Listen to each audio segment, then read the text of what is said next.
ओम नमो भगवते वासुदेवाय। तो आज हम पढ़ेंगे श्रीमद् भगवद गीता यथारूप अध्याय 18 उपसंहार संन्यास की सिद्धि श्लोक क्रमांक 58। मच्चित्ता सर्वदुर्गाणि मत्प्रसादा तरिष्यसि अथ चेतम अहंकार न श्रोष्यसि विनक्ष्यसि। अनुवाद एवं तात्पर्य कृष्ण कृपा मूर्ति अभय चरणारविंद भक्तिवेदांत स्वामी श्रील प्रभुपाद जी के द्वारा अनुवाद।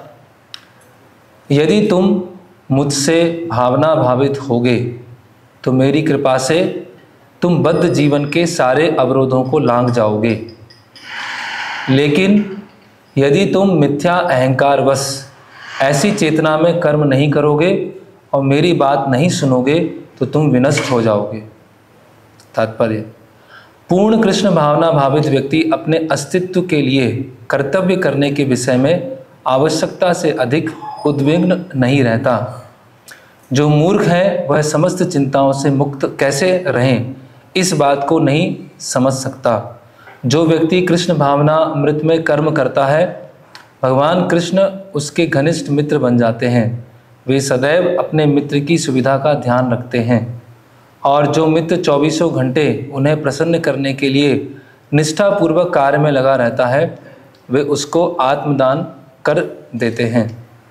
अतएव किसी को देहात्म बुद्धि के मिथ्या अहंकार में नहीं बह जाना चाहिए।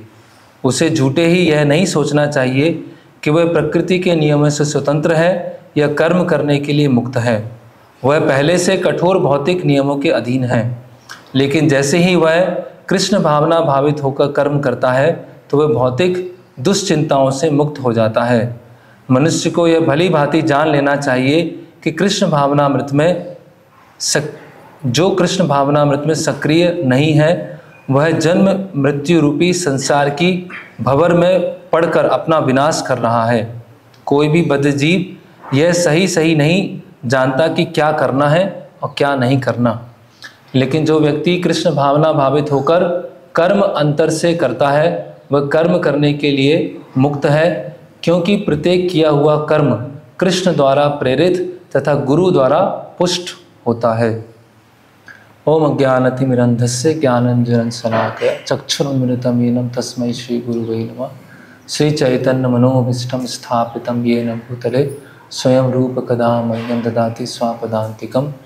वन्देऽहं श्रीगुरो श्रीयुतपदकमलं श्रीगुरून् वैष्णवांश्च श्रीरूपं साग्रजातं सहगणरघुनाथान्वितं सजीवं साद्वैतं सावधूतं परिजनसहितं कृष्णचैतन्यदेवं श्री राधा कृष्ण पादान सहगण ललिता श्री विशाखान्वितांश्च।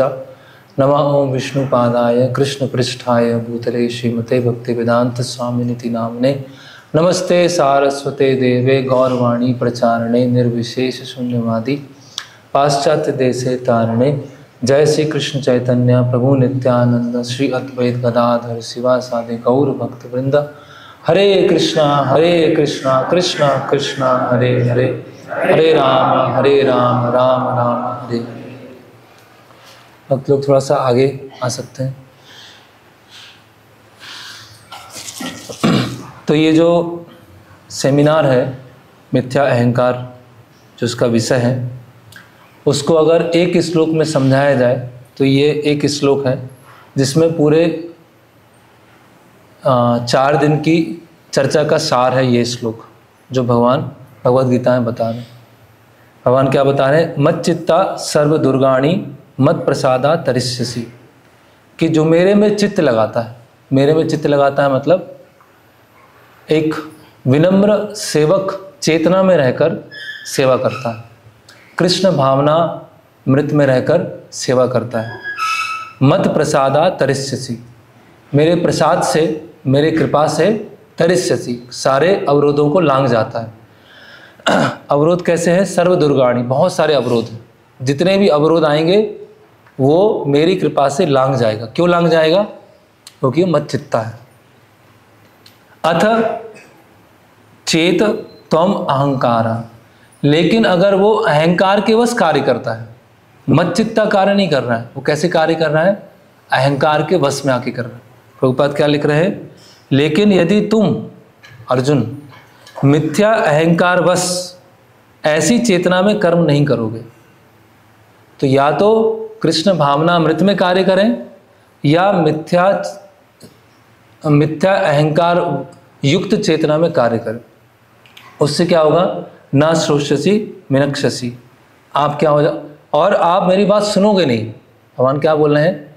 जब अर्जुन आप मेरे में चित्त लगा के कार्य नहीं करोगे तो कैसे कार्य करोगे? मिथ्या अहंकार वश कार्य करोगे। और जब मिथ्या अहंकार वश कार्य करोगे तो मुझे सुनोगे नहीं, और जब मुझे सुनोगे नहीं तो क्या हो जाओगे? विनष्ट हो जाओगे, नष्ट हो जाओगे।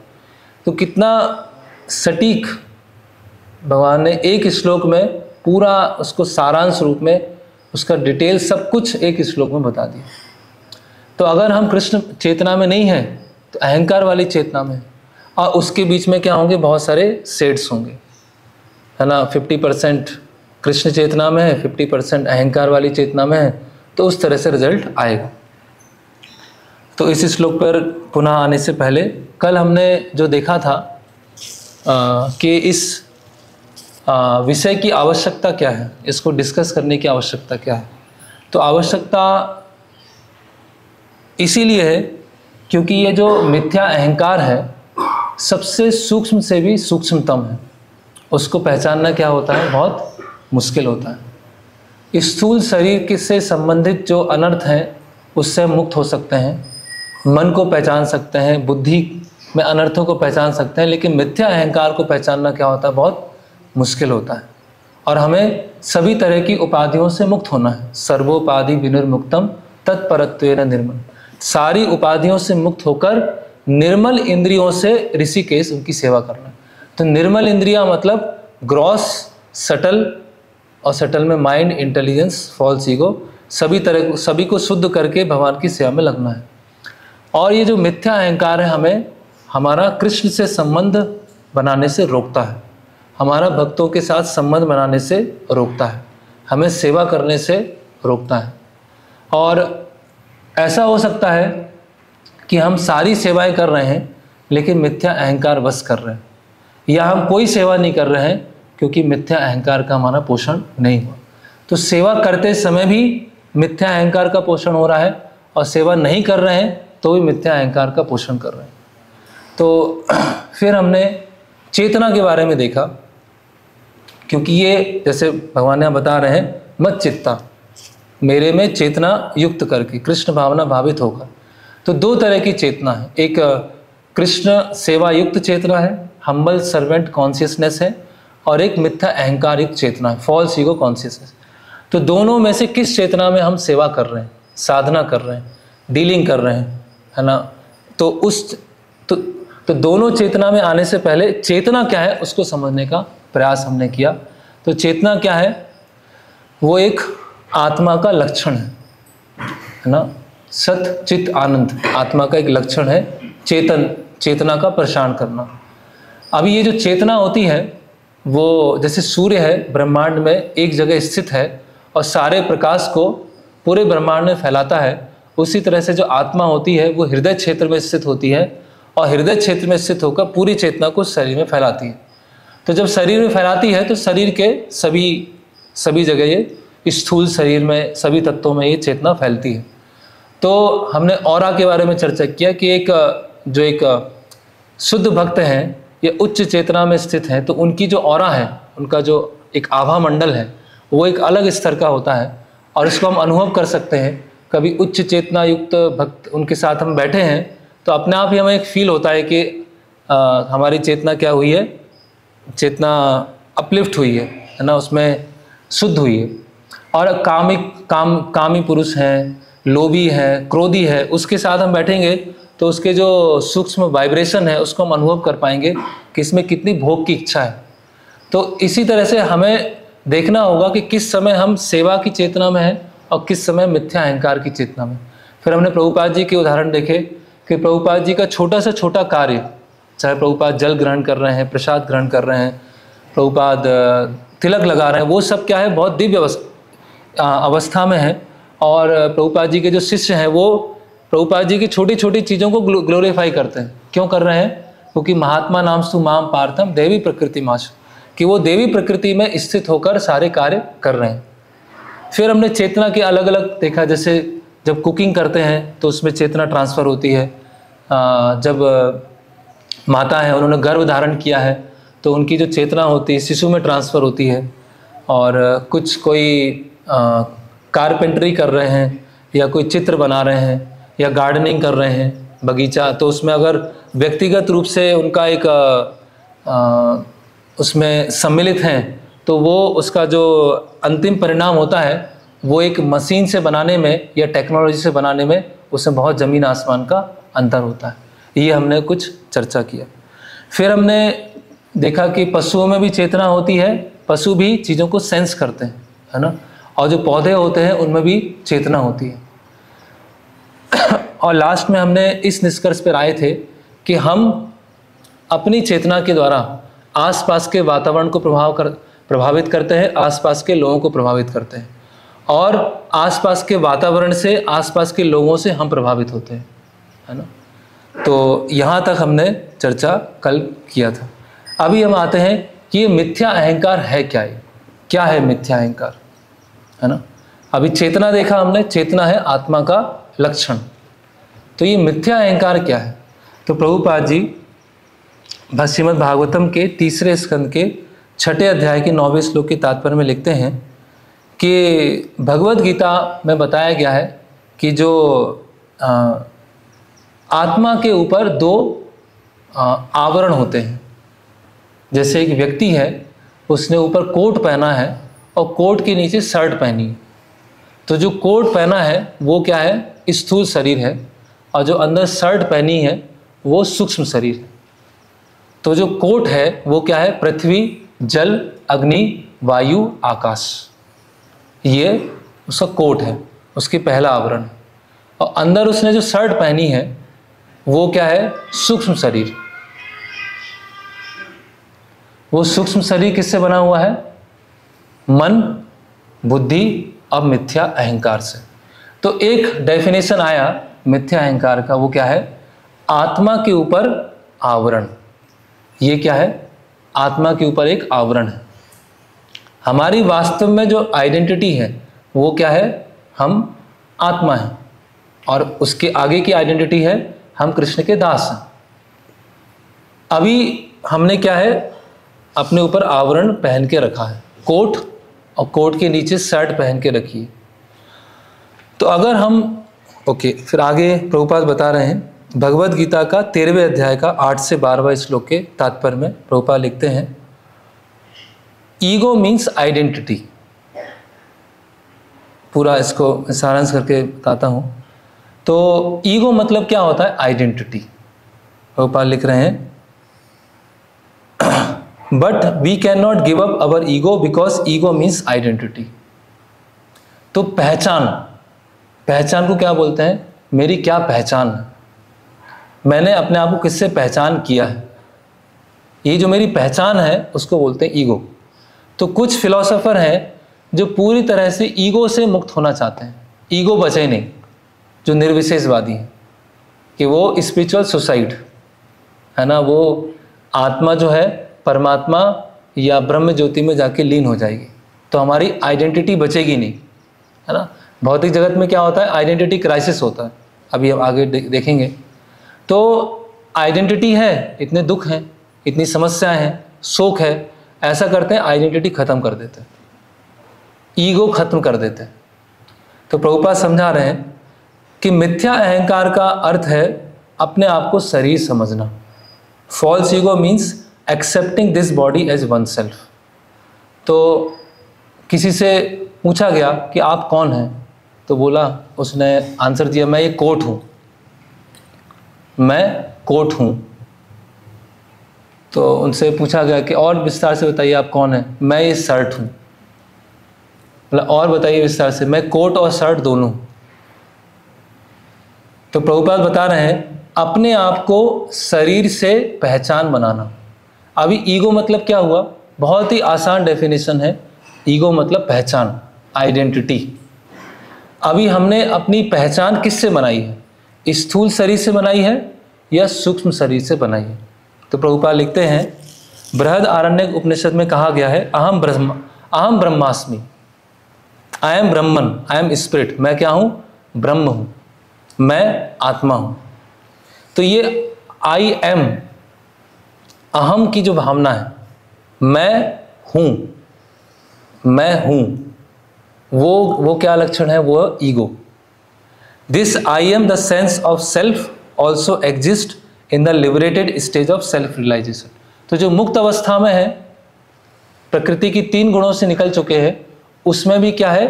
अहम है, उसमें भी आई एम है, अहम मम, मैं मेरा। ये जो मैं और मेरा, अभी मैं कौन हूं उसकी अगर गलत पहचान है, उसकी पहचान किससे है? स्थूल शरीर से और सूक्ष्म शरीर से, तो वो क्या हो जाएगा? मिथ्या अहंकार हो जाएगा। और मेरी पहचान क्या है? मैं एक व्यष्टि आत्मा हूं और मैं कृष्ण का दास हूं, तो वो क्या हो जाएगा? सही अहंकार हो जाएगा। तो जो भक्ति का प्रोसेस है वो क्या है? मिथ्या अहंकार से सही अहंकार में पहुंचना, क्योंकि हम अपनी पहचान खत्म नहीं कर सकते, है ना। पहचान तो हमारी रहेगी, लेकिन पहचान को हम सही कर सकते हैं। तो आगे प्रभुपाद फिर बता रहे हैं, तो इस तरह से जो मिथ्या अहंकार है, हमारी जो पहचान है, वो इतनी सूक्ष्म होती है। ये सूक्ष्म शरीर का भी जो सबसे सूक्ष्मतम भाग है, इसको समझ पाना क्या होता है? बहुत मुश्किल होता है। कभी कभी हम खुद ही पहचान नहीं पाते हैं कि मेरे अंदर मिथ्या अहंकार है, क्योंकि हमने अपनी बहुत सारी उपाधियां बना के रखी हैं। वो उपाधि अभी हम देखेंगे, स्थूल शरीर से क्या उपाधि बनाई है और सूक्ष्म शरीर से क्या उपाधि बनाई है। तो अभी स्थूल शरीर की जो उपाधियां हैं, उससे मुक्त होना आसान है एक तरह से। कैसे आसान है? मृत्यु के समय पर स्थूल शरीर छूट जाता है और सूक्ष्म शरीर क्या होता है? आत्मा को कर्मों के अनुसार दूसरे शरीर में ले जाता है। तो जब हम भौतिक जगत में आए,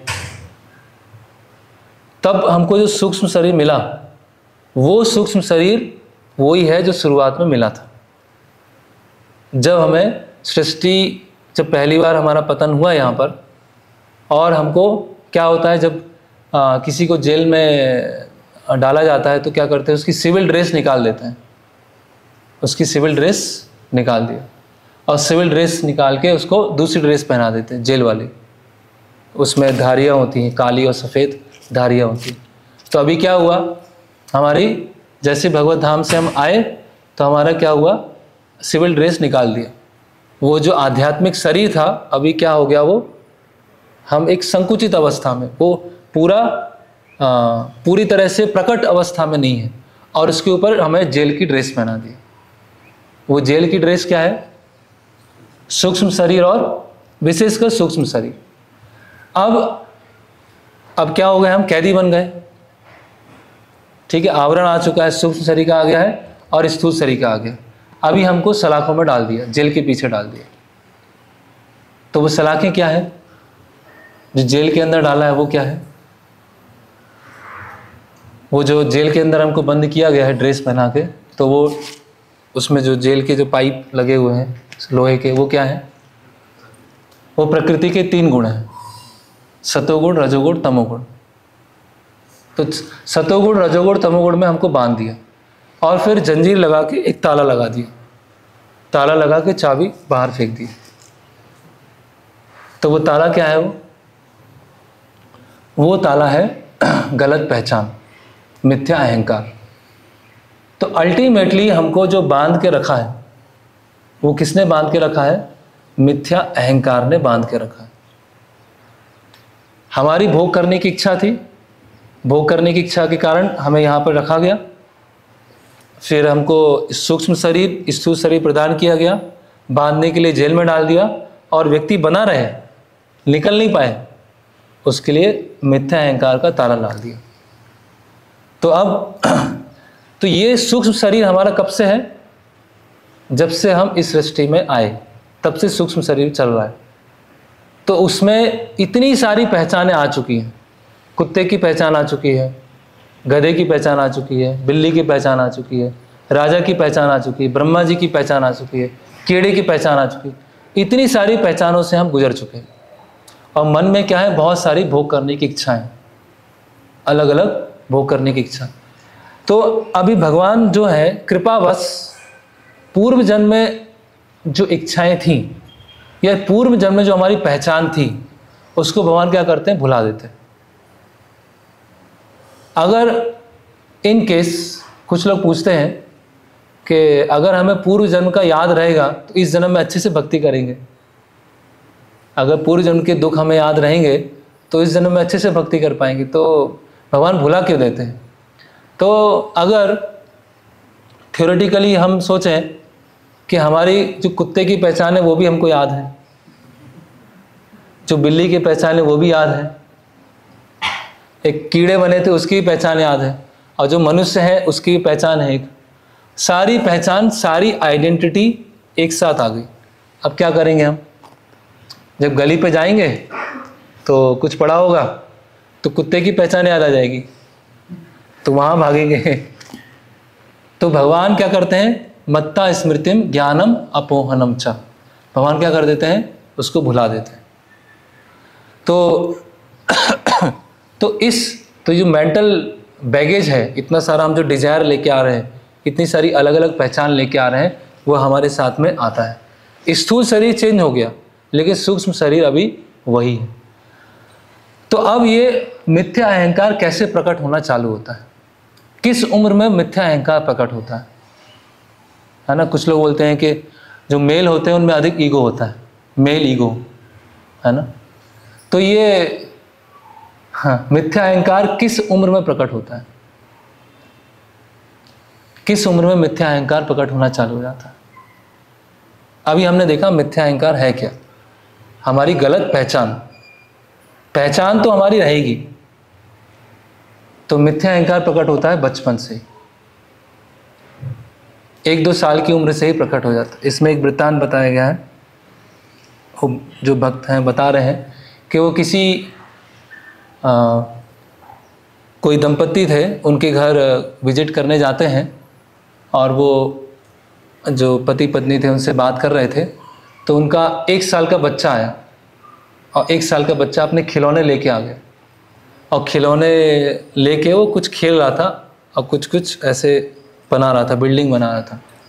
तो उनकी जो माँ थी वो बोलती हैं उन भक्त से जो घर पे मिलने आए थे, बोलती हैं कि ये जो बच्चा है आपको दिखा रहा है अपने खिलौने को, ये जानबूझ के यहाँ लेके आया है कि कोई तो मेरा खेल देखे,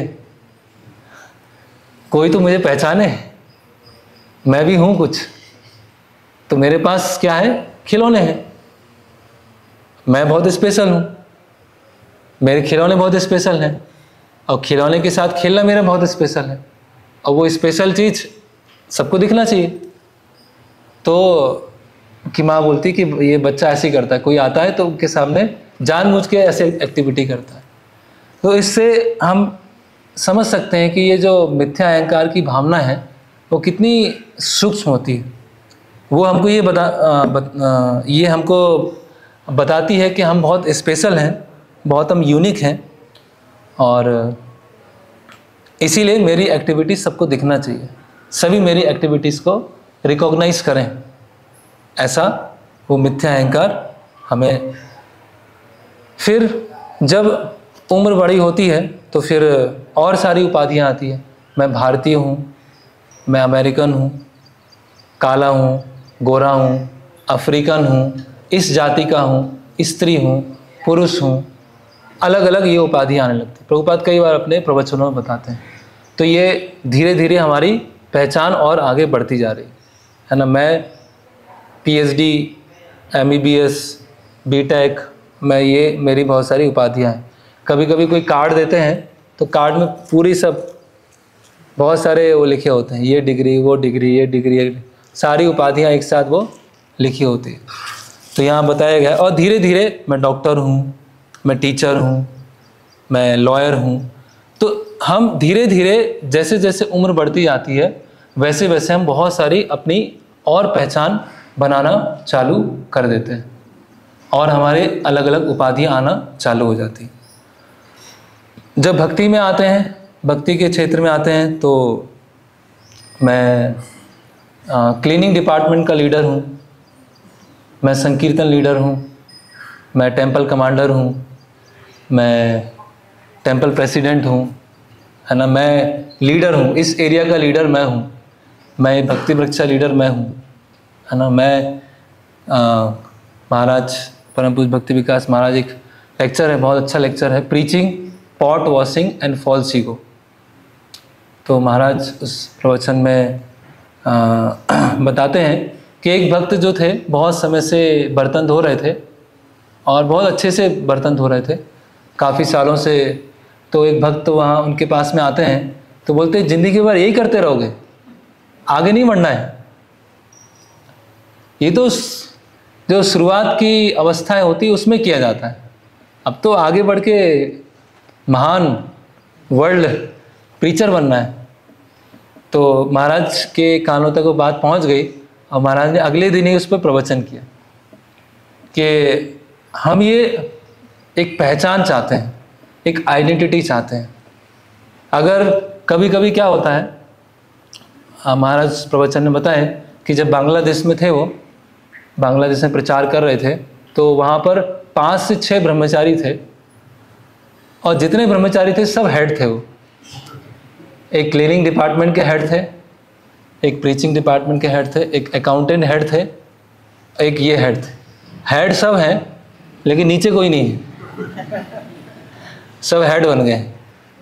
तो इसी तरह आजकल बाहर की जगत में भी कॉरपोरेट में सबको अलग अलग टाइटल दे दिए जाते हैं, है ना। कोई प्रिंसिपल है, कोई डायरेक्टर है, कोई सुपरवाइज़र है ना, कोई को प्रेसिडेंट है। सब खुश रहे, क्योंकि जब तक टाइटल नहीं मिलेगा, तब तक उपाधि नहीं मिलेगी, तो काम करने की प्रेरणा कैसे आएगी? क्योंकि काम करने की तो प्रेरणा तभी आ रही है जब कोई उपाधि मिली है ना। और जब काम करने की, जब कोई उपाधि मिली नहीं है, कुछ नाम नहीं मिला है, तो डल है। तब तो हम, क्योंकि हम क्या है, अपनी पहचान बनाना चाहते हैं। तो जैसे बाहर की जगत में पहचान बनाना चाहते थे, अभी भक्तों के समूह में आके हम अपनी पहचान बनाना चाहते हैं। और पहचान कैसे आती है? अभी वास्तव में पहचान क्या है? जीवेर स्वरूप होय कृष्ण नित्य दास, कि हम कृष्ण के दास हैं। अहम ब्रह्मास्मि, मैं आत्मा हूँ। ममे वांस जीव लोके जीव भूत सनातन, मैं भगवान का सनातन अंश हूँ। तो ये पहचान पर फोकस ना करके, ये पहचान में कैसे मैं स्थित रहूँ, इसको ना सोच के हम कौन सी पहचान देखते हैं? फेस्टिवल था और मुझे तो लीडर ही नहीं बनाया गया, कोई ऐसे कोई बड़ी जिम्मेदारी नहीं दी गई। सबसे बड़ी जिम्मेदारी क्या है? सेवा कर रहे हैं। जो हम सेवा कर रहे हैं वो अपने आप में सबसे बड़ी जिम्मेदारी है। तो इसीलिए चैतन्य महाप्रभु क्या बोलते हैं कि ना मैं ब्राह्मण हूँ, न क्षत्रिय हूँ, ना वैश्य हूँ, ना शूद्र हूँ, है ना। गोपीर भरतो पद कमलयो दास दासानुदास, ये मेरी पहचान है कि मैं दास के दास का दास हूँ। तो प्रभुपाद अपने एक लेक्चर में बताते हैं, दूसरे अध्याय के 20वें, प्रभुपाद बोलते हैं ये उपाधियाँ हैं। सपोज आपने एक ब्लैक कोट पहना है, इसका मतलब ये नहीं कि आप ब्लैक कोट बन गए। अगर मैं आपसे पूछूं कि आप कौन हैं और आप कहेंगे कि मैं ब्लैक कोट हूं, तो ये आपका उत्तर गलत है। इसीलिए किसी ने अमेरिकन ड्रेस पहनी है, किसी ने इंडियन ड्रेस पहनी है। तो अगर आपसे पूछा जाए कि आप कौन हैं, अगर आप बोलेंगे कि मैं भारतीय हूं, तो ये गलत पहचान है। वास्तव में पहचान क्या है? अहम ब्रह्मास्मि, मैं क्या हूँ? ब्रह्म हूँ, मैं आत्मा हूँ। ये हमारी वास्तव में पहचान है। तो इस तरह से ये जो मिथ्या अहंकार है, हमें गलत गलत जगह पहचान बनाने से बाध्य करता है ना। अलग अलग रोल लेने के लिए हमें बाध्य करता है। तो फिर प्रभुपाद श्रीमद् भागवतम के तात्पर्य में बता रहे हैं कि जब सनातन गोस्वामी ने चैतन्य महाप्रभु से पूछा के आमी, मैं कौन हूँ, है ना, मेरी आइडेंटिटी क्या है, तो चैतन्य महाप्रभु क्या बोलते हैं? जीवेर स्वरूप होए कृष्णेर नित्य दास, के हमारी पहचान क्या है? हम कृष्ण के नित्य दास हैं। तो हर जीव कृष्ण का नित्य दास है, इसमें हमें स्थित होना पड़ेगा। तो ये जो पहचाने हैं, ये गलत पहचाने हैं, हमें थोड़ा सा क्या देती है, टेस्ट देती है, रस देती है ना, थोड़ा सा हमें टेस्ट देंगे। अगर कोई हम लीडरशिप पोजीशन में है, या हमें कोई पहचान मिली है, या कुछ हमें उत्तरदायित्व दिया गया है, तो हमारा मिक्स एटीट्यूड होता है साधक का। ये तो है कृष्ण की सेवा करना है, लेकिन थोड़ा उसका भी एक पोजीशन का भी आनंद आ रहा है। और कभी कभी अगर वो पोजीशन नहीं है, वो पोस्ट नहीं है, तो हमें सेवा करने की इच्छा नहीं होती, हमें सेवा करने की इच्छा नहीं होगी। अरे अब क्या सेवा करूं, मैं तो सेवा करना चाहता था, मुझे वहाँ से हटा दिया तो अब कैसे सेवा करूँगा। तो हटा दिया क्या, सेवा तो कैसे भी कर सकते हैं, किसी भी स्थिति में कर सकते हैं। तो उस समय हमारा चेकिंग होता है। क्या चेकिंग होता है, क्या हम विनम्र सेवक की तरह सेवा कर रहे हैं, या हम फॉल्स ईगो में आके सेवा कर रहे हैं। मान लीजिए कॉमन उदाहरण है, और इससे पहले कल शाम को एक भक्त ने मुझे पूछा कि प्रभु जी आप मुझे टारगेट करके क्यों बोल रहे हैं, आपको बोलना होता तो सेमिनार लेने की क्या जरूरत थी, डायरेक्ट ही मुझे बता देते। मैंने कहा किसी को टारगेट कोई यहाँ पे टारगेटेड नहीं है, ये तो जनरल डिस्कशन है, ये तो कोई किसी पे ऐसा तीर नहीं चल रहा है, वो एक जनरल चर्चा है। तो उसमें कुछ ऐसे पॉइंट आएंगे जो हम सब के लिए कुछ पॉइंट एप्लीकेबल हो सकते हैं। उदाहरण के लिए हम सेवा कर रहे हैं, ये बहुत कॉमन होता है, सेवा किया और सेवा में कुछ समस्या आ गया। दोनों जो भक्त हैं जिनमें समस्या आया, दोनों सिंसियर हैं, दोनों सेवा करने के लिए ही आए हैं, लेकिन आपस में कुछ क्या हो, मनमुटाव हुआ। तो एक भक्त ने डिसीजन लिया कि हम मंदिर नहीं आएंगे, हम मंदिर नहीं आएंगे। क्यों नहीं आएंगे, क्योंकि उन भक्त ने मेरे साथ ऐसा किया, ऐसा व्यवहार किया, हम मंदिर नहीं आएंगे। तो इसका मतलब क्या है, राधा वल्लभ जी अधिक इम्पोर्टेंट है, या जो मेरी मिथ्या पहचान है वो अधिक इम्पोर्टेंट है। कौन सा अधिक इम्पोर्टेंट है? भगवान का कम से कम दर्शन के लिए आना। चलो सेवा करते हैं तो कुछ गड़बड़ हो जाती है, ठीक है हम सेवा नहीं कर रहे, कम से कम भगवान के दर्शन के लिए आना, और वो अधिक इम्पोर्टेंट है, या हमारी जो मिथ्या पहचान थी उसकी पूर्ति नहीं हो पाई, और पूर्ति नहीं होने के कारण कुछ समस्या हो गई तो मैं आऊँगा ही नहीं। क्या घर बैठ के भक्ति नहीं हो सकती है? क्या हम शास्त्र घर बैठ के नहीं पढ़ सकते हैं? हम ऑनलाइन सेवा नहीं कर सकते हैं? तो इस तरह से तो ये हम समझ सकते हैं कि किस एटीट्यूड में हम सेवा कर रहे हैं, है ना। ऐसे कभी कभी हो जाता है, भक्तों के बीच में ऐसा हुआ। तो एक भक्त तो बोला प्रभु जी हम तो मंदिर ही नहीं आएंगे, अब घर बैठ के ही भक्ति करेंगे, हो गया, बहुत हो गया, बहुत सेवा किया हमने, 8-10 साल से सेवा कर रहे हैं, अब तो हम नहीं आ पाए। तो मैंने बोला भगवान प्रभुपाद और गुरु महाराज के आमंत्रण पर यहाँ पर आए हैं हमारी सेवा स्वीकार करने के लिए, और हम घर बैठे हुए हैं, तो क्या ये क्या दिखा रहा है? ये मतलब आप गुरु शिष्य परंपरा और कृष्ण से भी ऊपर हो गए, आप कृष्ण से भी ऊपर जा चुके हैं, और आप ऐसा सोच रहे हैं कि मैं इतना महत्वपूर्ण हूँ कि मैं दर्शन करने भी क्यों आऊँ। तो ये हमने क्या कर दिया, गलत पहचान बना दी। अगर हमारा सही एटीट्यूड होता तो हम क्या सोचते, मैं कृष्ण का दास हूँ। दास का मतलब क्या है, कैसे भी रखा जाए, दास मतलब वो स्वामी है और मैं दास हूँ। दास का कर्तव्य क्या है, स्वामी की सेवा करना। तो मैं सेवा करने आऊँगा, जो भी छोटी मोटी सेवा होगी वो बनेगी, वो करूँगा, कम से कम भगवान का दर्शन करूँगा, चरणामृत लूँगा, कथा सुनूंगा, इतना तो कर सकता हूँ। सुनना भी तो सेवा ही है ना, चरणामृत लेना भी तो सेवा है, कम से कम ये तो करें।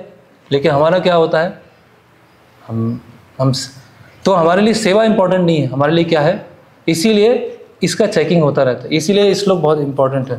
भगवान क्या बोले हैं, मत चित्ता सर्व दुर्गाणी मत प्रसादा तरिष्यति, कि जो मेरे चित्त में कृष्ण भावना भावित होकर सेवा करता है उसके सारे अवरोधों को मैं लांघ दूंगा, सारे अवरोध पार हो जाएंगे। लेकिन जो मिथ्या अहंकार बस मेरी बात नहीं सुनेगा, कितना क्लियर बोल रहे हैं, न श्रोष्यसि, जो मेरी बात नहीं सुनेगा वो नष्ट हो जाएगा। कितना क्लियर भगवान इस श्लोक में बता रहे हैं। तो एक इंसिडेंट इसमें बताया है कि एक कोई वरिष्ठ भक्त थे, तो उनकी कुछ विशेष पोस्ट थी, एक डिपार्टमेंट के वो लीडर थे।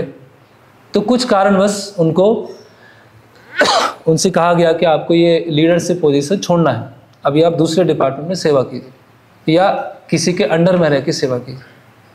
तो वो बहुत डिस्टर्ब हो गए कि वे कैसे, मैं तो भगवान की सेवा करने आया हूँ, आप मेरे जो पोजीशन है उसको चेंज कर रहे हैं। तो भक्त बताते हैं कि पोजीशन ही चेंज हो रही है ना, सेवा थोड़ी चेंज हो रहा है। हमारा स्वभाव है सेवा करना, भगवान की सेवा करने के लिए आए हैं। तो वो भक्त बोलते फिर मैं बचूंगा क्या, मेरी पहचान क्या रहेगी, फिर मेरी पहचान ही खत्म हो जाएगी। तो भक्त समझाते हैं कि हमारी पहचान क्या है, हम भगवान के विनम्र सेवक हैं, और क्या पहचान है। तो भक्त बोलते हैं हाँ वो बात तो सही है, लेकिन फिर भी कुछ तो पहचान होनी चाहिए ना, कुछ तो होना चाहिए कि मैं कीर्तन लीडर था, अब तो बचा ही नहीं, मैं डीटी वर्शिप डिपार्टमेंट का लीडर था, अब तो कुछ बचा ही नहीं, अब तो मैं सामान्य की तरह बस पोछा लगा रहा हूँ, या मैं अपने से जूनियर को असिस्ट कर रहा हूँ। जूनियर को कैसे असिस्ट कर पाऊँगा, बहुत मुश्किल है, मैं तो नहीं कर पाऊँगा। मैं अधिक सेवा कर सकता हूँ, मैं बड़ी सेवा कर सकता हूँ। तो ये हमारे क्या होते हैं, ये मिथ्या अहंकार की क्या होती है, सारी डायनेमिक्स होती हैं। कैसे मिथ्या अहंकार हमको क्या करता है, हमारे सूक्ष्म स्तर पर जो इंद्रिय तृप्ति है वो हमें कराता है, और जब वो सूक्ष्म स्तर पर इंद्रिय तृप्ति छिनती है तो हमें क्या होता है, वो आता है एक रिबेल आता है, एक रिबेल को क्या बोलेंगे, प्रतिकार आता है। एक हम प्रतिकार करते हैं, अरे मैं तो सेवा के लिए आया था, मेरे साथ ऐसा हो गया। भाई सेवा के लिए आए तो सेवा है ना, अभी दूसरी सेवा है, वो भी कर सकते हैं। अरे मैं सेवा करना चाहता था, मेरा तो मोटिवेशन बहुत अच्छा था, इंटेंशन अच्छा था, तो अच्छा रखिए, अच्छा बना के रखिए, दूसरी सेवा है। तो इसीलिए हमें बार बार अपने को चेक करना पड़ेगा। तो हमारी जो पहचान है उसमें जो उपाधियां हैं, फॉल्स डेजिग्नेशन है, इतने डीप चले गए हैं, इतने सूक्ष्म रूप से चले गए हैं कि कभी कभी हमें पहचानना ही बहुत मुश्किल होता है ना। तो जब तक उनको पूरा हिलाया नहीं जाए या कोई हमको बताए नहीं कि आप किस लिए सेवा कर रहे हैं, तो इसीलिए कभी कभी भक्तों के समाज में भी आइडेंटिटी क्राइसिस हो जाती है ना। पहले तो कोई मेरी पहचान है ही नहीं, पहचान कब होगी, जब मैं किसी ऐसी स्थिति पे आऊँगा। तो फिर यहाँ पर चैतन्य चरितामृत फिर से आ रहा है, सर्वोपाधि विनिर्मुक्तम तत्परत्वेन निर्मलम। तो यहाँ तात्पर्य में बताया जा रहा है कि ये जो मिथ्या अहंकार है, ऐसा नहीं होगा कि समय निकलता जाएगा और मिथ्या अहंकार खत्म हो जाएगा। उसके लिए हमें एक कॉन्शियस एफर्ट डालना पड़ेगा, हमें जानबूझ के सिर पे भार डालना पड़ेगा कि मैं कहाँ फंस रहा हूँ, कहाँ मैं मिथ्या अहंकार बस कार्य कर रहा हूँ, कहाँ मुझे क्या बोलना चाहिए था मैंने सही नहीं बोला, क्या मुझे करना चाहिए था मैंने सही नहीं किया। अगर इस पर हम जोर डाल के नहीं करेंगे तो अनर्थ निवृत्ति स्टेज पार नहीं हो पाएगी, अनर्थों में ही रह जाएंगे, है ना। तो इसके लिए कॉन्शियस एफर्ट और एंडेवर, इसके लिए बहुत अथक प्रयास करना होगा और बहुत परिश्रम करना होगा, इसको पहचानना और इससे निकलना। और जब ये ऐसी सिचुएशन बने, परिस्थितियां बने, तो उस समय अपने हम्बल सर्वेंट का रोल ले लेना, मैं सेवक हूँ। यतन्तश्च दृढ़व्रता, है ना। भगवान छठे अध्याय में, छठे या सातवें अध्याय में बोलते हैं कि ये भक्ति योग में कैसे प्रयास करना है, डिटर्मिनेशन के साथ, है ना। अब प्रभुपाद जी एक उपमा देते हैं, ये बहुत ही अच्छी उपमा है। ये 5वें अध्याय में आता है, जड़ भरत के वृत्तांत में। तो वहाँ पर जो जड़ राजा रघुगण होते हैं, उनको 4 लोग पालकी में ले जा रहे होते हैं, पालकी में बैठा के, और जड़ भरत पास से गुजर रहे होते हैं। तो जड़ भरत क्या थे, हष्ट पुष्ट, काफ़ी हष्ट पुष्ट थे। तो वो पालकी में से 4 लोग जो होते हैं, उनमें से एक थकने लगते हैं।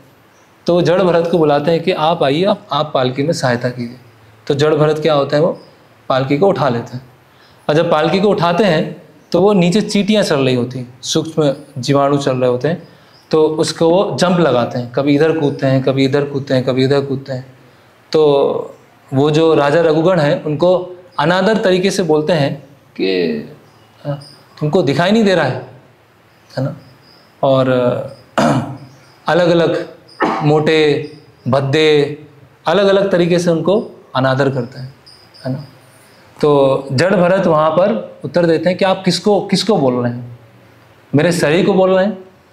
क्या ये अपशब्द मेरे शरीर को बोल रहे हैं? तो शरीर तो मैं हूँ नहीं। मेरे मन को बोल रहे हैं तो मन भी नहीं हूँ। और आत्मा को बोल रहे हैं तो आत्मा तो ना मोटी होती है ना भद्दी होती है ना। आत्मा तो सच्चिदानंद होती है। तो आप किसके लिए बोल रहे हैं? शरीर के लिए बोल रहे हैं, मन के लिए बोल रहे हैं, आत्मा के लिए बोल रहे हैं? तो वो राजा रघुगण सोचने लगते हैं कि ये कोई साधारण व्यक्ति नहीं है ना। तो उसी के एक तात्पर्य में प्रभुपाद जी बोलते हैं, उपमा देते हैं, ये भौतिक जगत कैसा है? Non sensical stage performance. Non sensical stage performance. Stage performance क्या होता है? अभी ड्रामा हुआ, थिएटर है, ड्रामा है, ड्रामा पे सब एक्टर्स हैं, एक्टिंग वो जो कर रहे हैं वो उनकी पहचान नहीं है। पहचान कुछ दूसरी है, पर्दे के पीछे है। जो पर्दे के पीछे है वो उनकी पहचान है, लेकिन वो मेकअप करके ड्रेस पहन के कुछ दूसरा दिखा रहे हैं, करेक्ट? लेकिन वो ऐसा है नहीं। तो स्टेज परफॉर्मेंस, स्टेज पर ड्रामा परफॉर्म कर रहे हैं, लेकिन वो कैसा है? Non sensical. उसमें कोई तुक नहीं है, कोई तर्क नहीं है उसमें। तो ये भौतिक जगत कैसा है? Non sensical stage performance. ये प्रभुपाद, इसमें पूरा सार है कि भौतिक जगत कैसा है। तो प्रभुपाद कई जगह अपने प्रवचन में बोलते हैं कि ये भौतिक जगत कैसा है? एक मेंटल असाइलम, मैड हाउस जैसा है, पागल खाना जैसा है। पागल का मतलब क्या होता है? किसको बोलते हैं पागल? पागल की क्या परिभाषा है? बिना सोचे समझे कुछ भी कर देता है। और कोई वो अपने आप को कुछ और मानता है। जैसे पहले कई बार प्रवचन में डिस्कस हुआ है, एक बार जवाहरलाल नेहरू एक पागल खाने को ऐसे घूमने गए, सर्वे करने गए, तो एक पागल मिला। तो पागल बोलता, कौन हो तुम? तो बोलते, मैं भारत का प्राइम मिनिस्टर हूँ। तो पागल बोलता, यही कह के तो मैं पागल खाने में आया था, तो मैं भी पागल खाने में डाल देंगे। तो पागल व्यक्ति मतलब क्या है? वो उसकी पहचान दूसरी है, लेकिन वो गलत उसकी आइडेंटिटी लेके चल रहा है, गलत पहचान लेके चल रहा है। कई बार होता है, रोड एक्सीडेंट हुआ तो सिर में चोट लगी और वो भूल गया, या उसका बचपन की कुछ चीज़ें करने लगा। तो पागल व्यक्ति क्या है कुछ, दिखा कुछ रहा है, वो है कुछ और दूसरी तरह से वो कार्य कर रहा है। तो पागल व्यक्ति को क्या करते हैं? पागल खाने में डाल देते हैं, है ना। तो उसी तरह से ये जो भौतिक जगत है वो क्या है? एक पागल खाने की तरह है। क्यों पागल खाने की तरह है? क्योंकि हमने यहाँ पर अपनी गलत पहचान बना के रखी है। हम मिथ्या अहंकार के वश में आकर अपनी गलत उपाधियों के कारण जीवन जी रहे हैं। तो उस व्यक्ति को क्या बोलेंगे? वो पागल बोलेंगे। तो हमारी जो वास्तव में आइडेंटिटी है, जीवेर स्वरूप होए कृष्ण नित्यदास, हम क्या सोच रहे हैं? मैं सबसे बड़ा भोक्ता हूँ, अपनी परिस्थितियों को कंट्रोल करने वाला हूँ, और इस संसार का केंद्र मैं हूँ। ये संसार क्यों घूम रहा है? क्यों चल रहा है? ब्रह्मांड क्यों चल रहा है? मेरे कारण। अगर मैं नहीं होता तो? इसलिए अगर मेरे को ऐसा हुआ, मतलब पूरे ब्रह्मांड में हलचल हो जाएगी, ब्रह्मांड में प्रलय आ जाएगा, क्योंकि इस ब्रह्मांड के सबसे इंपॉर्टेंट व्यक्ति को ये हुआ, सबसे इंपॉर्टेंट व्यक्ति को ये बोला गया। इसकी वजह से क्या हो गया? पूरा ब्रह्मांड में कोलाहल हो गया। इसका मतलब क्या है? उनको उठा के पागल खाने में छोड़ देना चाहिए। इसीलिए हम सब क्या है, इस पागल खाने में है, सबका ट्रीटमेंट चल रहा है। तो इस तरह से प्रभुपाद बता रहे हैं कि कभी कभी हम अपने आप को स्वामी समझते हैं, कभी सेवक समझते हैं, कभी किसी की एक्टिंग करते हैं, कभी दूसरे की एक्टिंग करते हैं, कभी हम मनुष्य के शरीर में होते हैं, कभी पशु के शरीर में होते हैं। While we are in the human form, we should put an end to this nonsensical stage performance। कि जब मनुष्य जीवन में आ गए तो ये ड्रामाबाजी खत्म कर देना चाहिए। ये जितने ड्रामे हैं अलग अलग तरह की जो एक्टिंग है, अलग अलग तरह के रोल में आके जो हम एक्टिंग कर रहे हैं, वो हमें सारी बंद कर देना चाहिए और केवल एक ही जो अपनी वास्तविक पहचान है उसमें स्थित होकर कार्य करना चाहिए। तो अधिकतर समय हम परिस्थिति को, लोगों को कंट्रोल करने में, उस कंट्रोलरशिप में आनंद लेने में और अपना स्वामित्व जताने में, अधिकतर समय हमारा इसमें ही जाता है। प्रभुपाद क्या बोलते हैं, भोग मतलब प्रकृति पर प्रभुत्व जताने की इच्छा, lording it over material nature. ये जो प्रभु बनने की इच्छा है, प्रभुत्व जताने की इच्छा है कि जो सामने वाला है या परिस्थिति है मेरे कंट्रोल में रहे, क्योंकि जब कंट्रोल में रहेगा तो मुझे आनंद आएगा और कंट्रोल में आएगा तो स्वामित्व की भावना भी आएगी। तो अगर कंट्रोलरशिप चली गई, स्वामित्व की भावना चली गई, तो क्या हो जाएगा, हमारा ईगो हर्ट हो जाएगा। ऐसे बहुत सारे ईगो हर्ट होते रहते हैं समय समय पर। ईगो हर्ट क्या होगा, मतलब आपका सूक्ष्म इंद्रिय तृप्ति जो मिल रही थी वो आपको नहीं मिल पा रही है। जो आपको एक स्वामित्व या प्रभुत्व से आपको जो आनंद मिल रहा था वो आपको आनंद नहीं मिल पा रहा है, वो हमें आनंद नहीं मिल पा रहा है। और जब वो हमें आनंद नहीं मिल रहा है तो हमारा ईगो हर्ट हो गया। अभी कैसे ईगो हर्ट होगा तो उसको कैसे ठीक करेंगे, दूसरा ईगो देना पड़ेगा, ईगो का दूसरा आवरण चढ़ाना पड़ेगा, है ना। तो फिर आगे यहाँ बताया जा रहा है, अब ये शो कब खत्म हो जाता है, ये ड्रामा जो बाजी है वो कब खत्म होती है, मृत्यु के समय पर खत्म होती है। मृत्यु हुआ, पर्दा बंद हो गया, सीन नंबर 1 खत्म। अभी एक्टर गया, पीछे गया, उसने अपना कॉस्ट्यूम निकाला और दूसरा कॉस्ट्यूम पहन लिया और फिर स्टेज पे आ गया और सीन नंबर 2 चालू हो गया, अगला जीवन चालू हो गया। वहाँ पे भी वो ड्रामा कर रहा है, अलग अलग तरह के ड्रामा कर रहा है। फिर मृत्यु आई, सीन नंबर 2 क्लोज, अंदर गया, दूसरी कॉस्ट्यूम। तो इस तरह से अलग तरह के हम स्टेज परफॉर्मेंस करते रहते हैं। तो ये जो बार बार जीवन पर्यंत है ना, इस शो को, इस ड्रामे को इतना सीरियस ले लेते हैं, इतना गंभीरता से ले लेते हैं कि जीवन के जो महत्वपूर्ण कार्य हैं वो हम भूल जाते हैं, है ना। कोई दिन भर कैसे एक्टिंग करेगा, पूरे जीवन भर एक्टिंग कर रहे हैं ड्रामे। अभी कोई जो भक्त ड्रामा में पार्ट लेते हैं, उसकी प्रैक्टिस करते हैं और ड्रामा परफॉर्मेंस होता है, उसके बाद बहुत थक जाते हैं, है ना। इतना प्रैक्टिस कर करके स्टेज पर थक जाते। तो पूरे जीवन भर हम ड्रामा कर रहे हैं। किसका ड्रामा कर रहे हैं, एक गलत पहचान लेके ड्रामा कर रहे हैं। तो इसीलिए ये इससे हमें निकलने का प्रयास हमें करना चाहिए। और यहाँ बताया जा रहा है, और ये विश्वास, ये प्रश्न करना चाहिए कि जो अभी घटना हुई है या जो मतभेद हुआ है या जो समस्या हुई है, क्या मृत्यु के समय पर इतनी महत्वपूर्ण है। जब मृत्यु आएगी अंत में, तब वो इतनी महत्वपूर्ण होगी कि मेरे साथ में ऐसा हुआ था, या मेरे साथ में ये मतभेद हुआ था, या मेरे साथ में ये समस्या हुई थी। क्या मृत्यु के समय ये आएगा दिमाग में, अरे वो 10 साल पहले जब मैं वहाँ पे था मेरे साथ ऐसा बोल दिया था।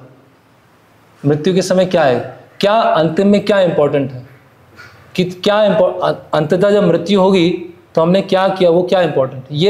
ये इम्पोर्टेंट है कि हमने क्या ड्रामे में क्या किया था और ड्रामे में क्या समस्या आई थी, वो इम्पोर्टेंट नहीं। तो ये श्रील प्रभुपाद जी की जो उदाहरण है, ये बहुत ही सटीक, एकदम सारे सटीक, ये जो इस परिप्रेक्ष्य को समझने के लिए बहुत सटीक है। ये नॉनसेंसिकल स्टेज परफॉर्मेंस। तो हमें अपनी वास्तविक पहचान में लौटना है। फिर आगे और बताया गया है,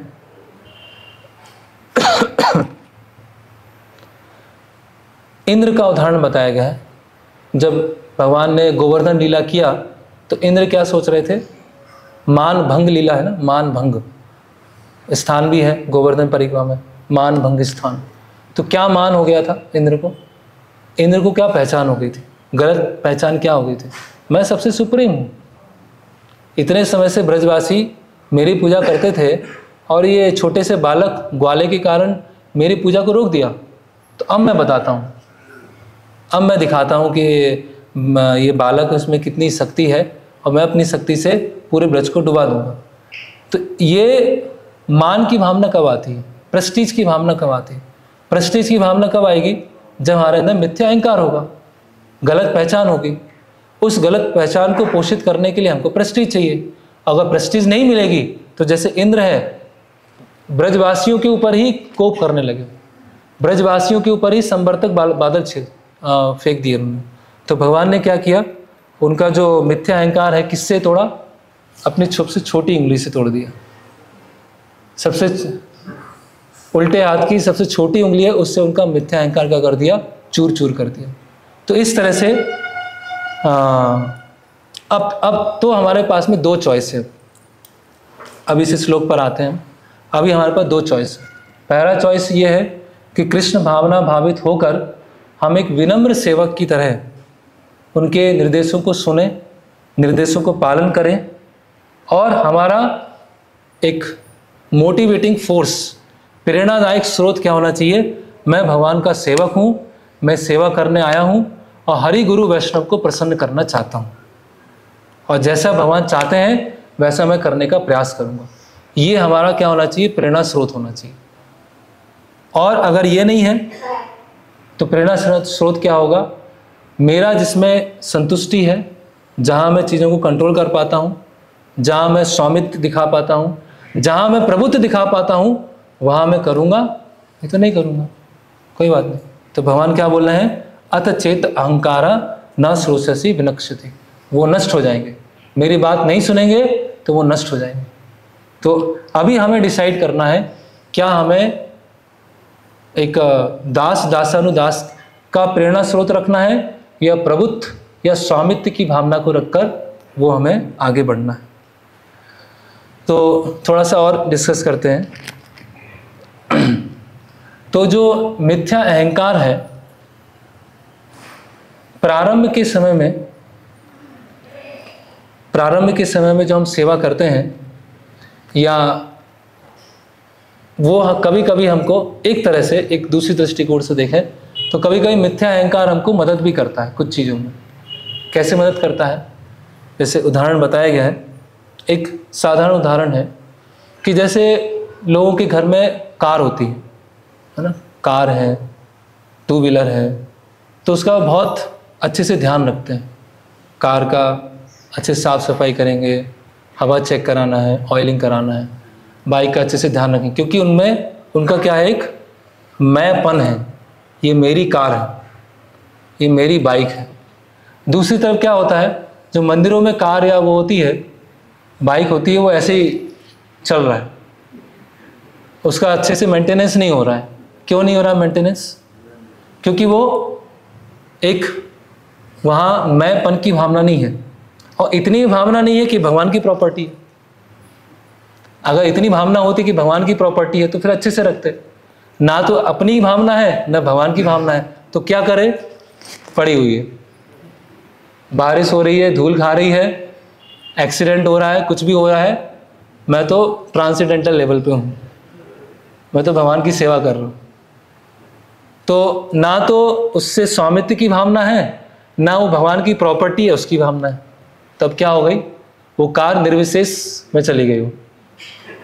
तो इससे क्या है? हम सही तरह से ध्यान नहीं रख रहे हैं। तो कभी कभी जो स्वामित्व की भावना होती है, जैसे प्रभुपाद भागवतम के एक तात्पर्य में लिखते हैं कि जो एक है पर्सनल सेंस ग्रेटिफिकेशन और एक है एक्सटेंडेड सेंस ग्रेटिफिकेशन, एक व्यक्तिगत इंद्रिय तृप्ति और एक विस्तारित इंद्रिय तृप्ति। तो जो पुरुष है, जब वो काम करने बाहर जाता है और इतना मेहनत करते हैं, तो उसके क्या, उसको मोटिवेशन क्या मिल रहा है? क्या उसको क्या प्रेरणा मिल रही है? पिस जा रहा है, पिसा है पूरा, 10 घंटे 12 घंटे कार्य कर रहा है, लेकिन उसको प्रेरणा क्या मिल रही है? प्रेरणा ये मिल रही है क्योंकि उसकी जो विस्तारित इंद्रिय तृप्ति के अलग अलग चीज़ें हैं वो प्रसन्न होंगे। इसके वजह से वो प्रसन्न होंगे, तो उनको प्रसन्न देख के मैं भी प्रसन्न हो जाऊंगा। बजाय मैं पिस रहा हूँ, तो वो स्वामित्व की भावना, वो प्रभुत्व की भावना हमको खींचती रहती है कार्य कराने के लिए। तो व्यक्ति को आनंद नहीं आ रहा है, व्यक्ति आनंदित नहीं है, लेकिन क्योंकि उसका विस्तारित इंद्रिय तृप्ति होगी इसलिए वो कार्य करते हैं।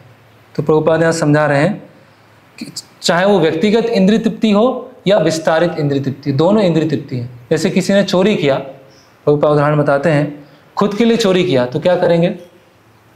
जेल में डाल देंगे। और किसी ने परिवार के लिए चोरी किया और पुलिस ने पकड़ लिया, तो चोर ने बोला मैंने अपने लिए थोड़ी चोरी किया, परिवार के लिए किया। तो पुलिस बोलेगी परिवार को भी लेके आ जाओ साथ में, सबको अंदर कर देते हैं। तो चोरी चोरी है। उसी तरह से चाहे वो पर्सनल सेंस ग्रेटिफिकेशन हो चाहे एक्सटेंडेड सेंस ग्रेटिफिकेशन। तो ये जो मिथ्या अहंकार की भावना है वो हमें क्या करती है? थोड़ा कार्य कराती रहती है। कई लोग बोलते हैं प्रभु जी इतनी सारी जिम्मेदारी हैं, कैसे आएंगे मंदिर? इतनी सारी जिम्मेदारी, अभी हम आप लोगों की तरह छोड़ के थोड़ी बैठ सकते हैं यहाँ पर। सही बात है, एक धर्म के अनुसार जिम्मेदारी भी है, लेकिन उसमें कहीं ना कहीं विस्तारित इंद्रिय तृप्ति छुपी हुई है, और उस विस्तारित इंद्रिय तृप्ति का आड़ में उसको हम जिम्मेदारी का नाम दे रहे हैं। वो जिम्मेदारी नेग्लेक्ट नहीं करना है, वो भी धर्मशास्त्रों के अनुसार है, लेकिन जहाँ हमारी इंद्रिय तृप्ति है हम बोले इतनी सारी जिम्मेदारी, हम तो आपकी तरह खाली नहीं बैठ सकते हैं, हम मंदिर में नहीं आ सकते हैं। तो ये जो फॉल्स ईगो होता है हमें थोड़ा थोड़ा प्रेरणा देता रहता है कार्य करने के लिए, है ना?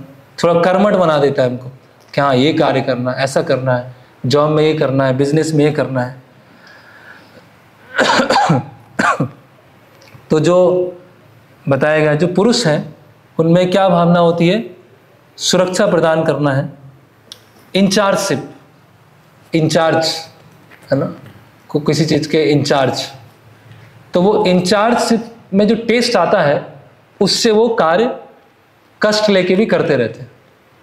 ऐसे ही है, ऐसा नहीं कि इंचार्ज आराम से बैठे होते हैं, बहुत सारी समस्याएं होती हैं, लेकिन इंचार्जशिप का जो टेस्ट है वो उनको कार्य कराता रहता है।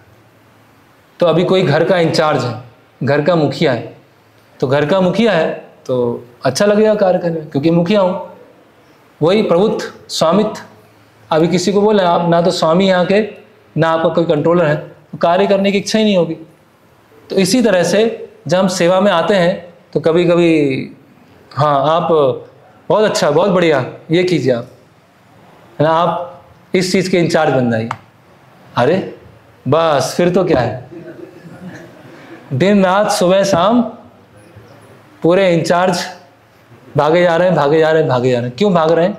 ऐसा नहीं है कि फॉल्स ईगो के कारण ही कर रहे हैं, सेवा भावना हो सकती है, लेकिन प्रारंभ के समय में ये एलिमेंट मिक्स होता है।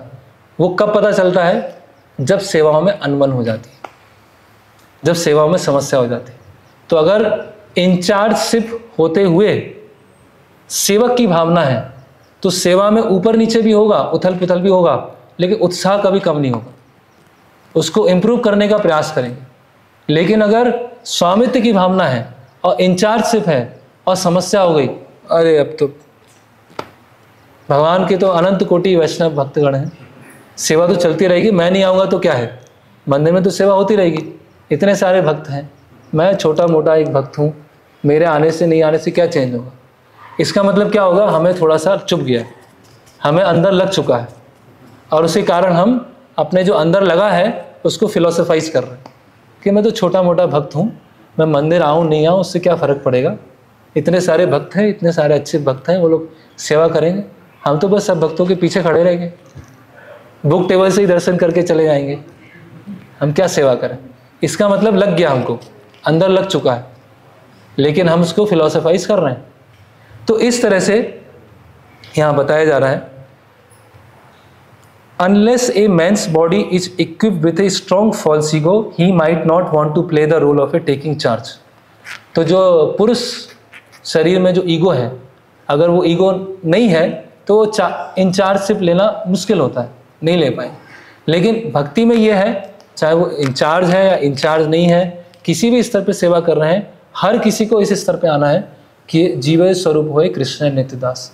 अगर उस स्तर पे नहीं आएंगे तो फिर वो इसीलिए जो गृहस्थ हैं उनको भी एक सेंस ऑफ ओनरशिप, एक पर्सनल प्रॉपर्टी है ना, पर्सनल अकाउंट्स है, पर्सनल ज़मीन है, कुछ पर्सनल बहुत सारे ज्वेलरी है, तो उससे एक भावना आती है कि हाँ मैं कुछ किसी चीज़ का स्वामी हूँ, मैं कुछ प्रभु हूँ, मैं स्वामी हूँ।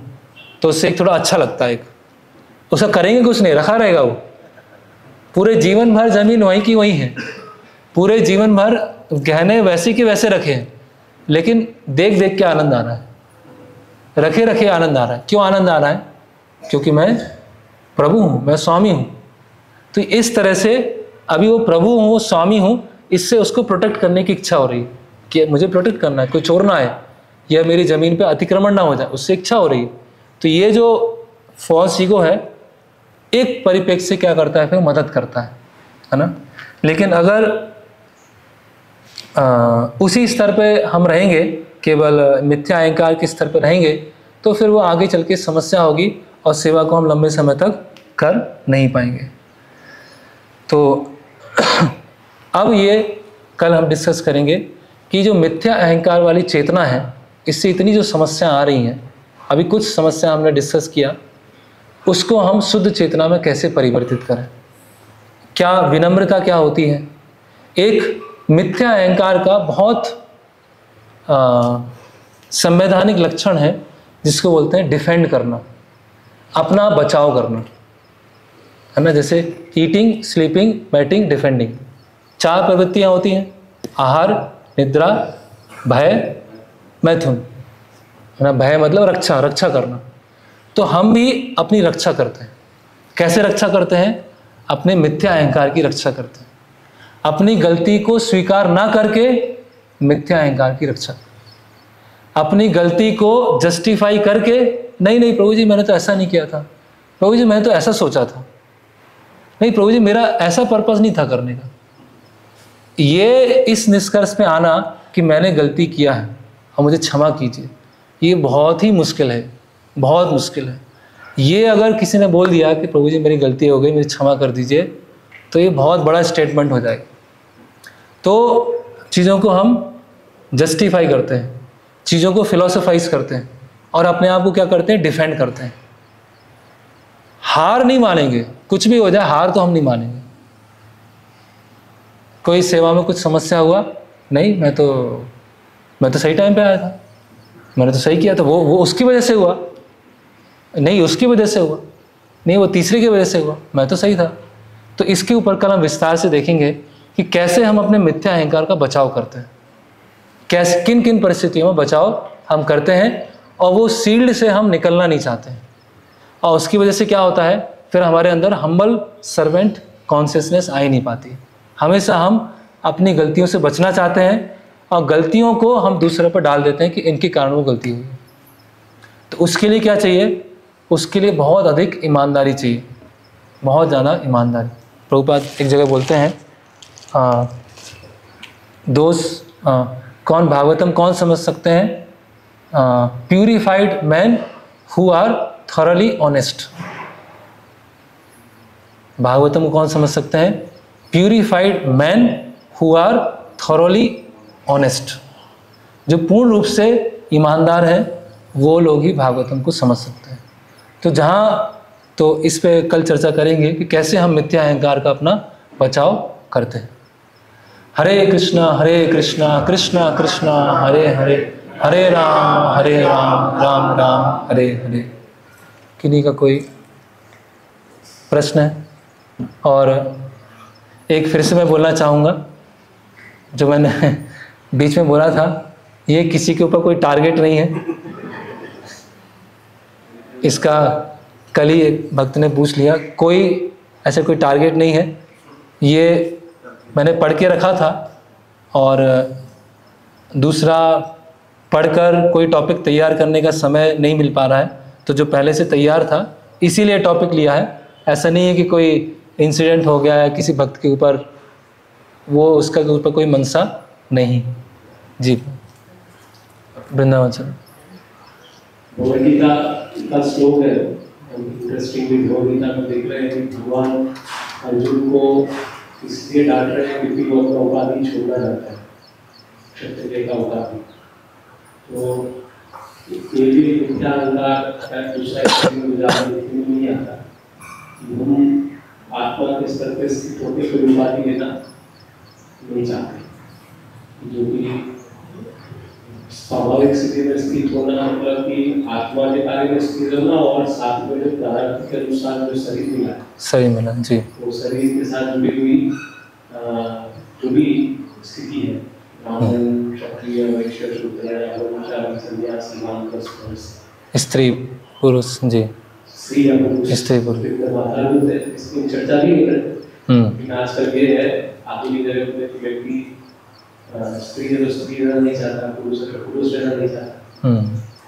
तो एक दूसरा मिथ्या अहंकार का रूप है जी। रूप है। तो अभी जैसे सेवाओं में भी जैसे ये पता है कि आवश्यक सेवाएं की मंदिर समय की सेवाएं भक्तों की होती है, उसमें उनके मिथ्या अहंकार रूप जो सामाजिक शरीर की स्थिति है उस अनुसार अगर सेवाएं नहीं प्रदान की तो मिथ्या अहंकार वहाँ भी भड़केगा और मतलब वहाँ एक दूसरे प्रकार से रिवॉर्ड जो है जो भक्ति के प्रतिकूल हो सकता है जी। सही। और ऐसा होता भी है कि लॉन्ग टर्म में जो जिस से अपने आप का थोड़ा पहचान बना पाता है, या इस फील्ड में मैं जाऊंगा तो यहाँ मैं तो जो गुरु होते हैं वो उस तरह से उनको उनकी प्रवृत्ति के अनुसार सेवा में लगाते हैं।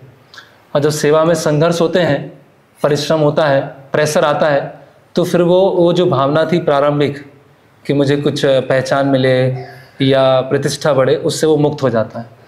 तो शुरुआत के फेज़ में सेवा की भावना भी है और मिथ्या अहंकार की भावना है, लेकिन जब वो सेवा में संघर्ष करते जाते हैं तो फिर समझ में आता है कि मुझे सेवक की तरह ही कार्य करना है, ना कि मिथ्या अहंकारवश कार्य करना। तो इसीलिए शुरुआत में वो जो मिथ्या अहंकार है, कभी कभी होता है कि कभी जो गुरु होते हैं डायरेक्ट कभी नहीं बता पाते हैं, क्योंकि अगर मिथ्या अहंकार को कुछ समस्या हुआ, चोट हुआ, तो वो जितनी वो सेवा कर रहे थे उतनी भी सेवा नहीं करेंगे। तो इसीलिए कभी कभी हाँ कोई बात नहीं, चलो ठीक है आप सेवा करते रहिए, तो हो सकता है परिस्थितिवश उनको ही आगे रियलाइज़ हो जाए। और जो बहुत सरेंडर है और गुरु जैसा बोलेंगे उसके लिए तैयार है, तो वो डायरेक्ट भी बता देते हैं कि आपने ये गलत किया है, आपने सही नहीं किया है, आप इसको सुधारिए। तो इस प्रभु जी का वही पॉइंट है कि वो सेवाओं में भी कहाँ उनको थोड़ा सा एक पोषण जैसा मिल रहा है, उस तरह से वो डायरेक्ट किया जाता है। और हर किसी को भी नहीं, लेकिन अधिकतर साधकों में तो यही स्थिति होती है।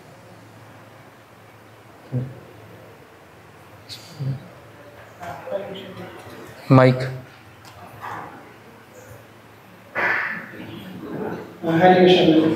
अच्छा आप लोग जैसे आइडेंटिटी की आप बात कर रहे थे, तो आइडेंटिटी तो ऐसे प्रभुपाद जी तो भक्ति सिद्धांत सरस्वती ठाकुर जी के शिष्य हैं, ये भी तो एक आइडेंटिटी का दायरा है।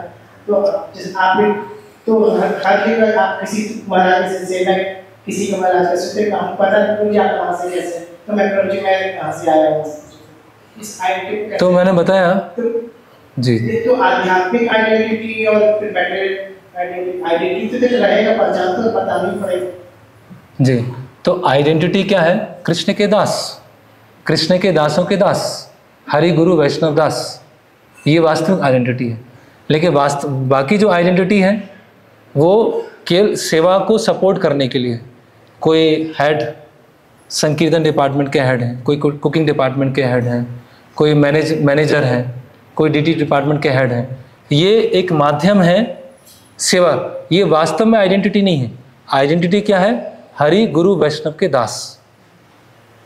लेकिन वो आइडेंटिटी क्या कर रही? सपोर्ट कर रही। लेकिन जब आइडेंटिटी से अधिक पहचान करने लगते हैं और हरि गुरु वैष्णव दास से कम पहचान करते हैं, तो फिर वहाँ समस्या आ जाती है। तो पहचान तो हमेशा रहेगी, ईगो तो रहेगा, लेकिन ईगो कैसा हो जाएगा, वो प्यूरिफाई हो जाएगा, शुद्ध हो जाएगा।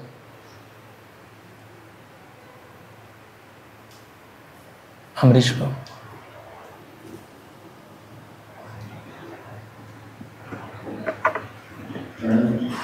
जैसे कोई आपने बताया कि किसी का कोई पोस्ट, कोई ऐसी सेवा है जिसमें कोई इंचार्ज है या फिर इस तरीके से किसी की सेवा है, तो उसमें अगर कोई उसको हटा दिया या उसको भी कुछ ऐसी सेवा दे दी तो वो बहुत वैसा मॉरल्स फील कर रहा है। सबके साथ नहीं होता, जो सही स्थित है, चेतना में स्थित है, कोई बात नहीं, मैं कहीं भी सेवा करूँगा। जैसे उदाहरण के लिए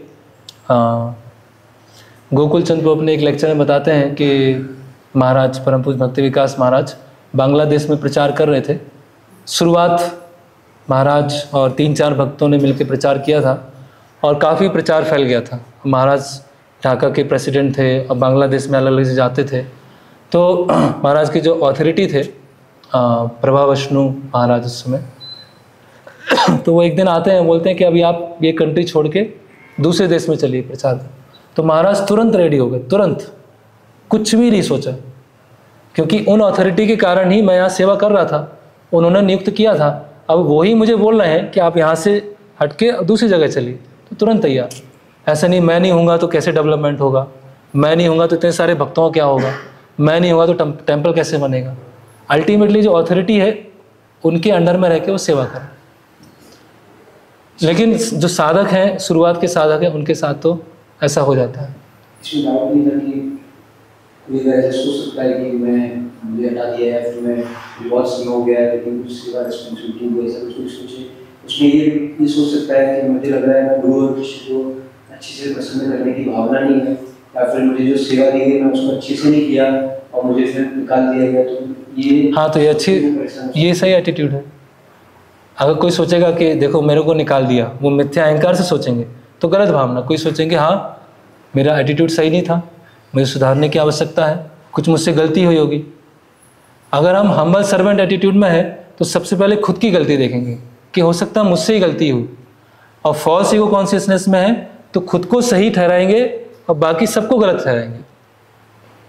तो अगर किसी का स्थिति से हटा के उनको बोला ठीक है आप ये सेवा कीजिए, तो वो सबसे पहले मन में क्या आएगा, मुझसे कुछ समस्या ही होगी, मेरा एटीट्यूड सही नहीं है, या मैंने सही से सेवा नहीं किया इसीलिए ऐसा रखा गया, या भगवान चाहते हैं कि मैं ऐसे ही रह के सेवा करूं। अल्टीमेटली सेवा ही तो करने आए हैं।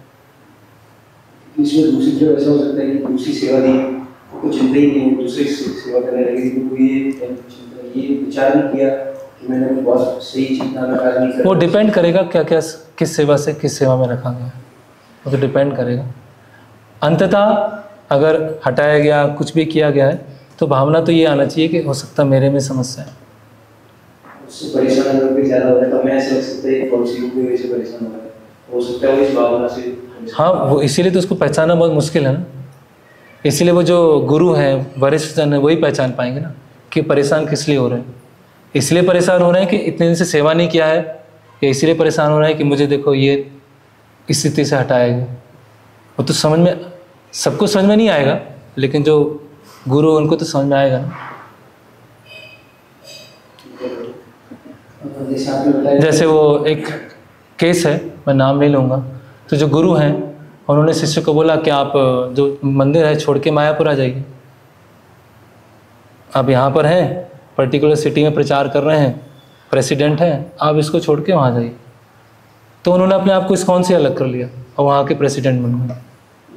गुरु को ये अलग कर दिया, क्योंकि मैं सेवा कर रहा हूँ, मैं सेवा करना चाहता हूँ, और गुरु मुझे सेवा से रोक रहे हैं।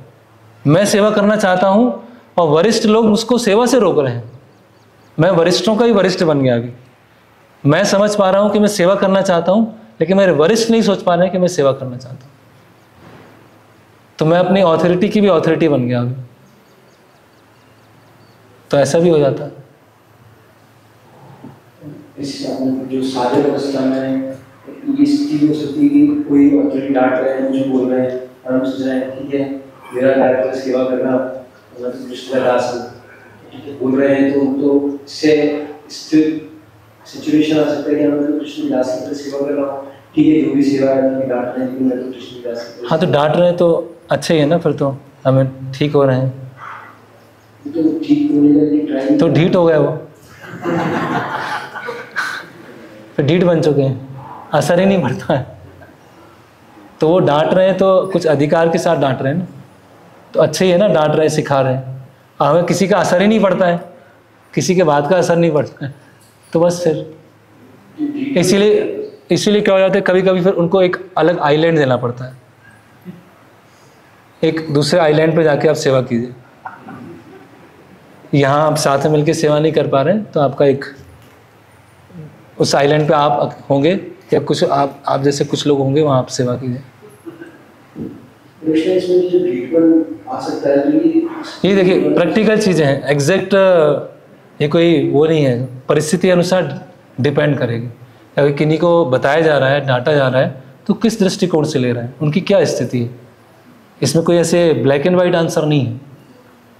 वो ढीठ भी बन सकते हैं और उसको हाँ मुझे समझाएगा, मुझे ध्यान रखना है, मैंने भगवान को प्रसन्न किया, गुरु का प्रसन्न किया, तो मुझे ध्यान रखना अगली बार से, गुरु का प्रसन्न किया, भगवान को प्रसन्न किया, कितना गलत है ये, मुझे ऐसा नहीं करना चाहिए था। तो वो डिपेंड करेगा अलग अलग साधक पर।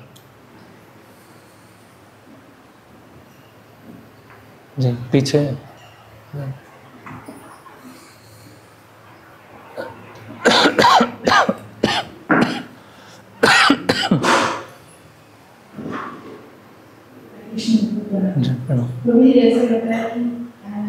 ऐसा लगता है कि मुझे बोला जा रहा है, जो इच्छा है मुझे तो वो लगता सच में लगता है, क्योंकि हमारे अंदर हम इतना नीचे स्तर पे लगता है कि हमको दूसरों को उठाना चाहते हैं जी, और हम उठ नहीं पा रहे हैं, तो इससे क्या नहीं, अगर ऐसा लग रहा है कि मुझे ही टारगेट किया जा रहा है और उससे मुझे अच्छा लग रहा है कि देखो मेरी गलतियाँ बताई और मुझे ठीक करना है, तो बहुत अच्छी बात है।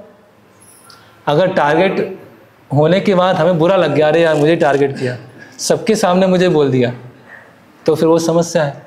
जैसे कि उदाहरण मैंने सुना आपने समझा, तो कृष्ण ने एक जगह बताया था कि कुंभ मेला गया ना, कुंभ मेला, हाँ, वहाँ पे स्नान करना, जो ऐसे मोटिव में नहीं जाते कि कुछ बुक डिस्ट्रीब्यूशन है, कुछ सेवा करने जा रहे हैं, तो ठीक है, पर जो हम सिर्फ नहाने जा रहे हैं, वो कर्म करने का हो रहा है, मेरा मन बहुत था कि मैं नहाने जाऊँ, जी का बात ये लगा, पॉइंट ठीक लगा कि वो भगवान का सेवा का उद्देश्य हम नहीं कर नहीं, उसमें वही है, जैसे प्रभुपाद जी के शिष्यों के कई वृत्तांत आते हैं कि कभी कभी प्रश्न होता था, प्रभुपाद जी के साथ कक्षा में बैठे हुए हैं, प्रभुपाद जी का प्रवचन सुना और उनके प्रश्न पूछने से पहले ही डाउट चला गया, तो ऐसा कभी कभी होता है।